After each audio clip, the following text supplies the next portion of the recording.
What's going on, Colts Nation? Welcome back to another episode of Bring the Juice.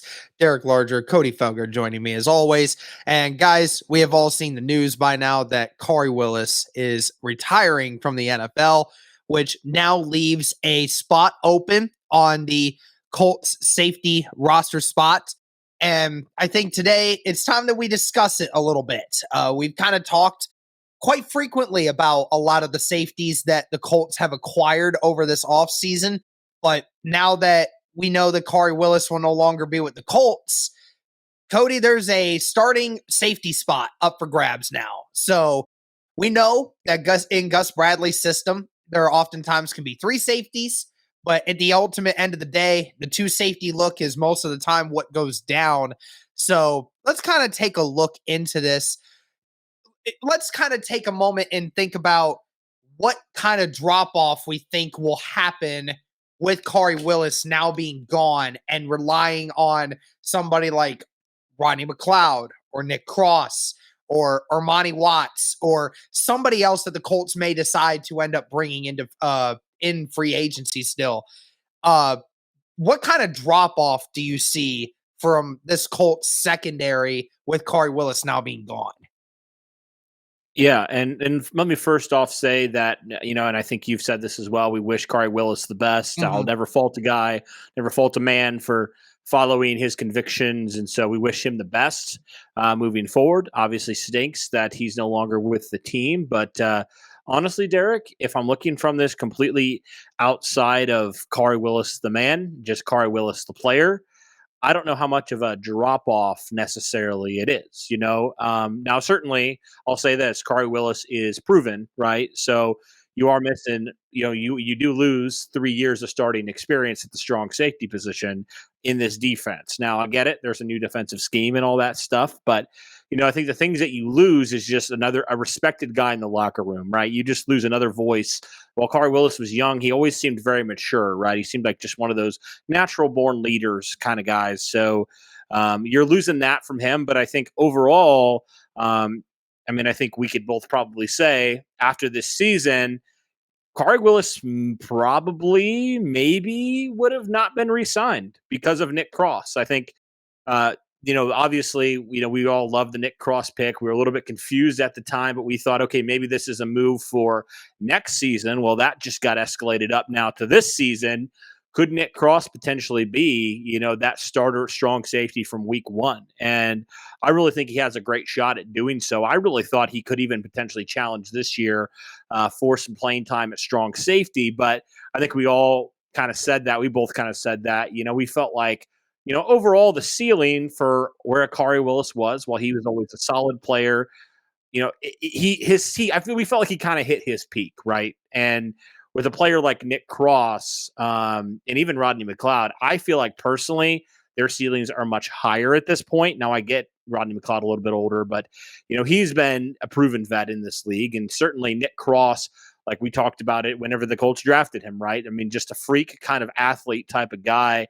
And so I think the big things that you lose are just the locker room presence, honestly, and more of that traditional box safety as well. So he's a very, very good tackler. You're going to miss that. Certainly his fundamentals are next to none, so just a guy that is very textbook when it comes to playing the game. While he may not be the most talented player in the world, he makes up for it and it can be a really strong safety because of his technique. So that's kind of the stuff that the Colts are losing. Yeah, I mean, when you're talking about the player that Corey Willis was, I mean, he went from being, a relatively unknown guy in 2019 to then in 2020 having his most efficient year. And then 2021 battled with some injuries, and, people were questioning what was going on with him. But, at the end of the day, you feel confident that somebody like Nick Cross or Rodney McLeod could end up taking that role over.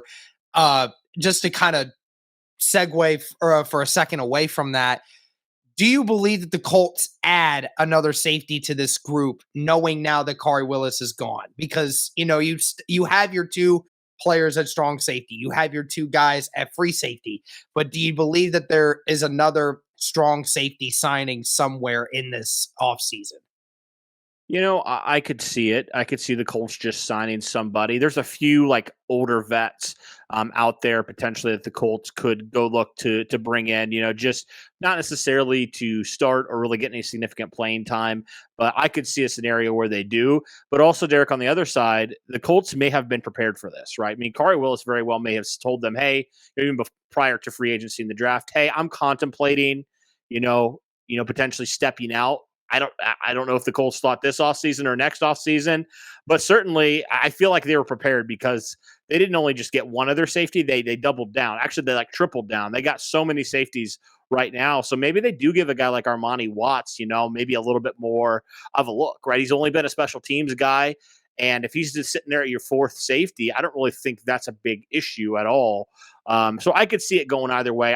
The Colts don't really have, I guess, necessarily the traditional strong safety right now, that box kind of safety. So maybe they do want to add a guy like that. Rodney McLeod can play a little bit of both, but he's he's better in coverage, I would say, than he is. Well, he's not bad at all, in terms of being the box safety. The Colts don't have more of that traditional guy. And maybe they want to get away from that with this new scheme, Maybe they want to get more of a guy that can be, multifaceted, like a Nick Cross or like a Rodney McLeod. But, I could see them bringing in potentially a vet just to compete in training camp if, some of those other unproven guys beyond the top three don't really pan out and really aren't that good of players. So I could see it going both ways, but I'd probably lean towards yes as it stands right now. Just get another box guy in there.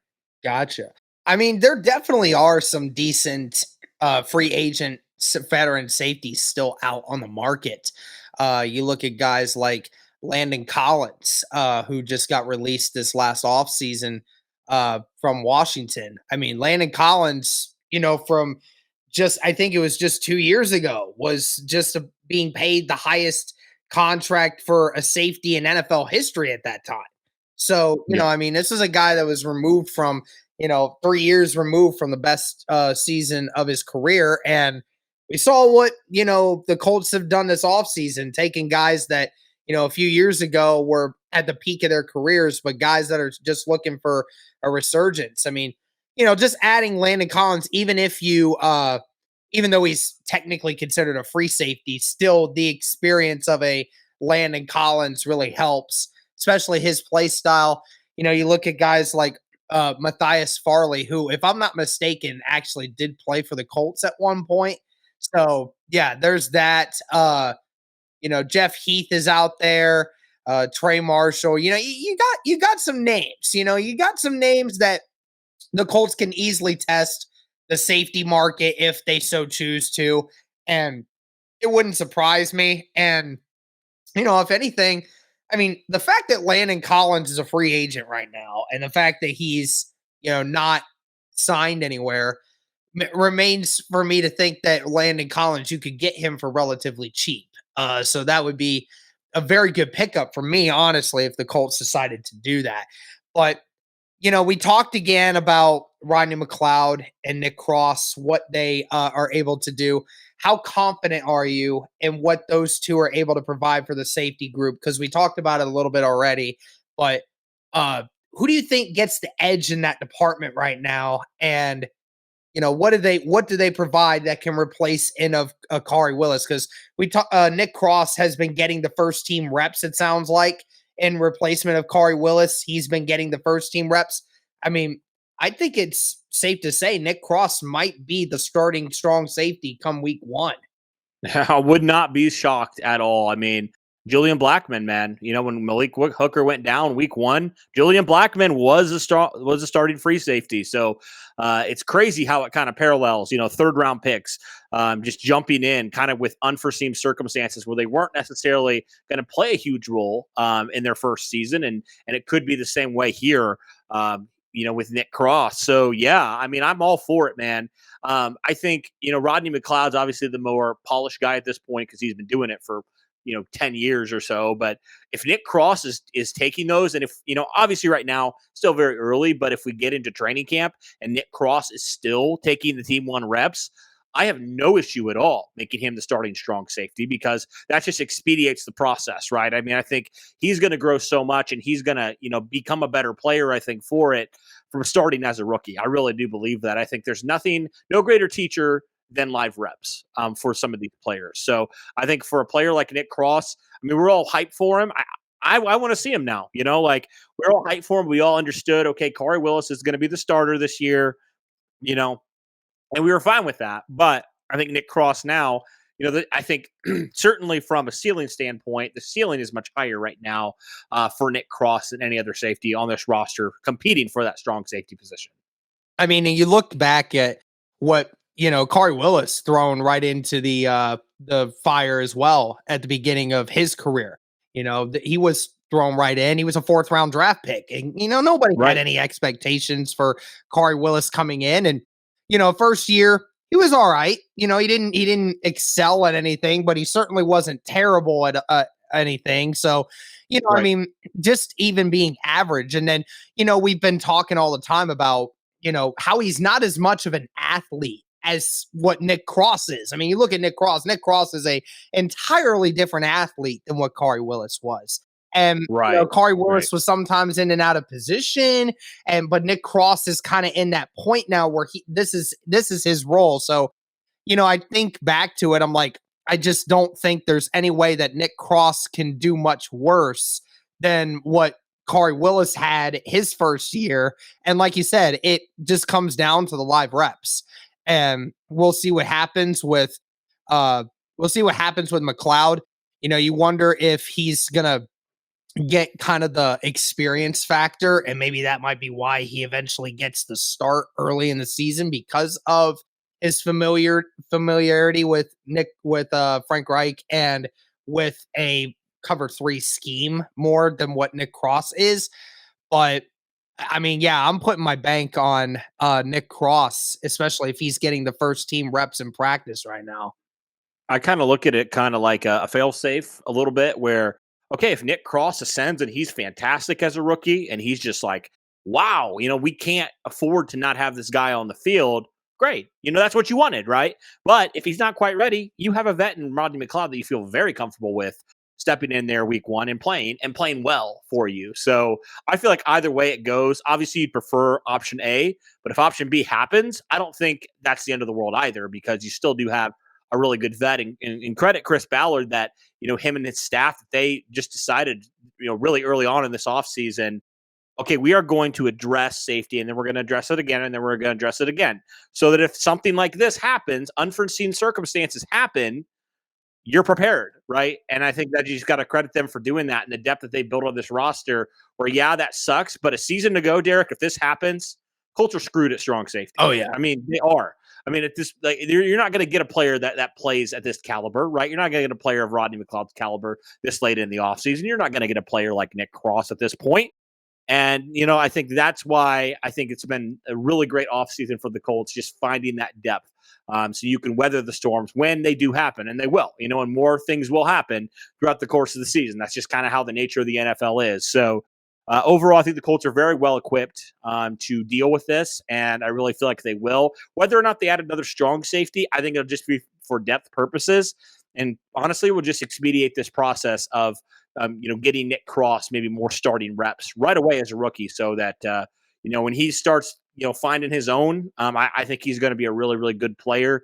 But you gotta just kind of get thrown in there a little bit. And so I'm excited to see what happens with this safety room. That's going to be one of the big hot topics now. Positions to watch, position battles to watch in training camp. I'm really, really pumped for that because I want to see Nick Cross just light it up, man, in training camp and in the preseason and in the regular season. I want to see him have a Julian Blackmon type of year, because I think he has the talent to do so. So I think Colts Nation should be very, very excited for Nick Cross potentially being the starter week 1.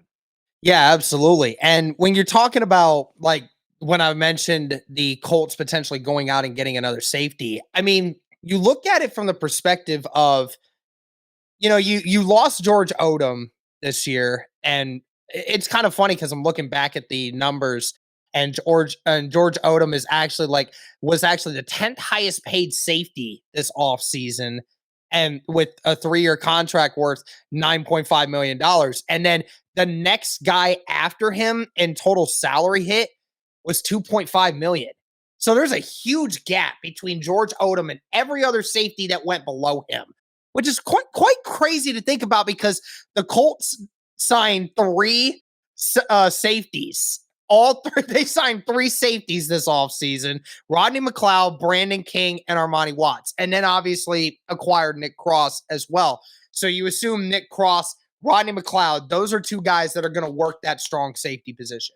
But behind it, you have Julian Blackmon. But outside of that, like you said, Armani Watts has been more of a special teams guy. He's not been entirely in the role of a free safety. He's had a few reps, but again, he's not a designated free safety. And Brandon King has kind of been in the same boat. He's more of a special teams guy as well. So it's for the depth purpose. So you're at that point where you could actually see the Colts go with some extra free safety depth, because we might have some guys, but is there a guy out there that you can rely on outside of Julian Blackmon and Armani Watts or Brandon King? Can you rely on them to give you quality minutes if a Julian Blackmon were to go down? I'm not sure at this point, and that's all the more reason why I think the argument of getting a Landon Collins or a Deshaun Gibson in here, Matthias Farley, guys like that, getting them in here for more quality depth. I think that's an important issue, and I think the Colts need to address it, because free safety, that's the issue you're having. Strong safety, you're covered when Nick Cross and Rodney McLeod and somebody else can take that spot if they have to. You also drafted Rodney Thomas, who can also play in that strong safety role and sort of a hybrid role that we've seen him do in college. But, I mean, behind Julian Blackmon, I think there's some extra depth that's needed at that spot. Yeah, and to be fair, Rodney McLeod can play both, but if he's your starting strong safety, who's going to be your back? Who's going to be your backup free safety? Are you going to throw Nick Cross in there? I don't know if you should. Play him out of position a little bit. Maybe they would, but yeah, I think you certainly that's a conversation that needs to happen, right? You need to address the depth, because you had 4 quality safeties that you felt good about. Now you have 3, so it might be good to just get another 4th one in there who may not really play that much, honestly, but that's a good thing. That's the hope. Yeah, so. Absolutely. That is the hope, considering last year we were going into almost every week knowing that the backups were going to be in. So let's hope that we don't quite have that as much this next year. But let us know your thoughts, guys, in the comment section about what you feel about this safety room right now and what you believe the Colts should do moving forward with this group. But thank you guys again so much for the continued support. Less than 300 subs away now from 12,000. Greatly appreciate all of your guys' support. Thank you all so much for tuning in. And as always, guys, go Colts.